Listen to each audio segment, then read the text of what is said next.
A Maria Alexandra, que está a ver-nos em Oeiras, é auxiliar de ação médica. Bom dia. Olá, bom dia. Bom dia. Olha, eu antes de mais nada sou sportinguista, claro, e queria dar os parabéns ao Aves, aos jogadores do Aves, ao treinador do Aves, aos agentes das Aves, porque mostraram ontem ao mundo, a Portugal e ao mundo, como é que se joga futebol. Deram uma lição incrível de como é que o querer é muito mais importante do que tudo. É mais importante do que o poder, é mais importante do que os milhões, é mais importante do que trazerem, muitas vezes, um símbolo ao peito que não honram e que não dignificam. Depois, antes de mais nada, dizer que aquilo que aconteceu em Alcochete foi terrorismo, foi um ataque terrorista ao coração do Sporting, uma coisa que não tem justificação nenhuma e do a quem doer e seja quem for, tem que ser punido severamente.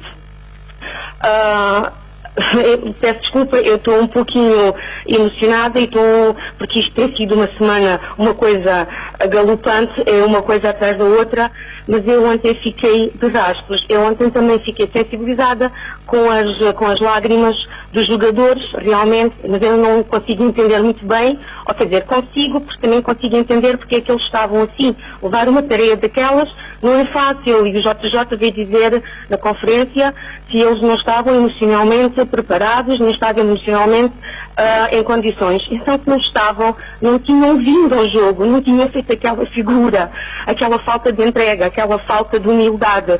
Quando eles começaram a jogar, já nós nas bancadas chorávamos há muito tempo.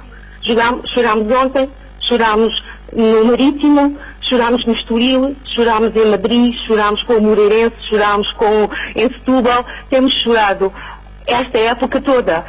A equipa não joga nada, a equipa não tem entrega, eu não sei se é por falta de competência dos jogadores ou se é mesmo por falta de competência e de mão no balneário em relação ao treinador.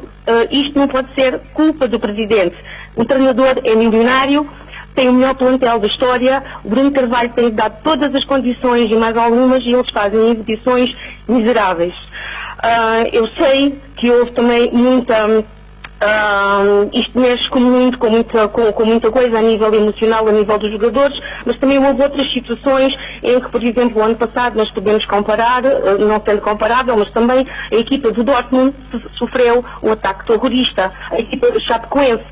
E eles até podiam não ganhar, mas pelo menos ao entrar em campo mostravam atitude, mostravam compromisso com a equipa. E não é isso que se vê, a falta de futebol desta equipa é gritante. E depois há outra coisa que eu não consigo compreender, aliás, até consigo, mas vou perguntar e gostava que me respondesse. Porque é que Portugal inteiro quer que Bruno Carvalho caia? Os comentadores incendiários, como aquele que as senhoras têm ao lado, programas de televisão nojentos, ele linchar uma pessoa em público, porquê? Porque ele defende os interesses do clube como ninguém. Houve mortes em Portugal e ninguém se chocou. Por acaso pediram a expulsão do presidente do Benfica quando adeptos seus mataram?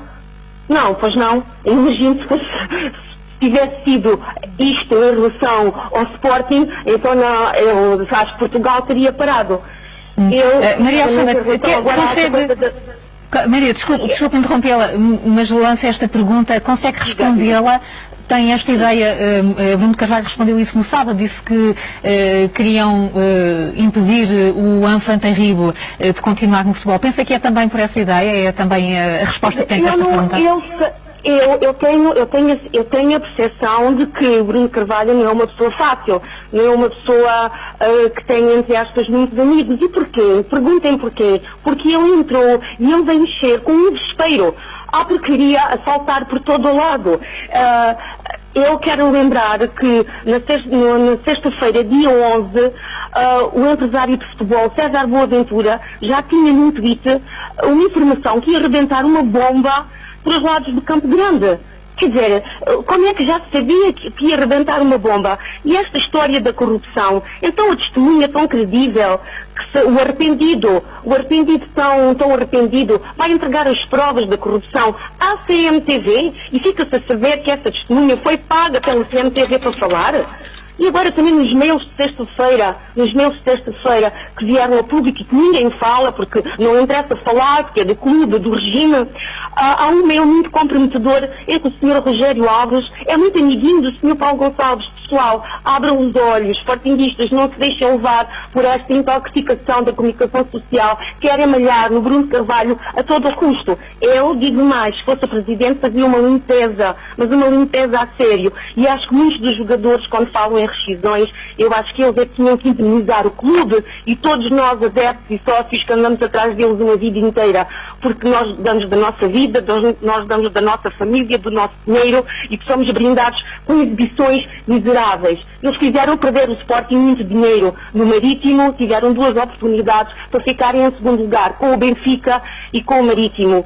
Isso ninguém fala, pois não. O Sporting investe e o que é que eles dão em contrapartida? Veja-se as modalidades são vencedoras em tudo. O Presidente está com eles e os jogadores agradecem sempre ao Presidente. E estes jogadores são muito ingratos, não agradecem a ninguém nem a nada. Eu não sei quem é que vai cair, é culpa de todos, é um bocadinho também do Presidente que dá o corpo às balas, não tem proteção nenhuma e também, pelo amor de Deus, com sportinguistas destes, como é que ele tem proteção? Eu digo mais, eu até gostava que ele saísse, que ele mandasse isto tudo para as ortigas e que depois, daqui a mais um tempo, quando nós estivéssemos nas mãos desses interesses obscuros que querem tomar de assalto o Sporting, fossem rastejar à porta dele a pedir para ele voltar. É isto que eu tenho a dizer. Obrigado.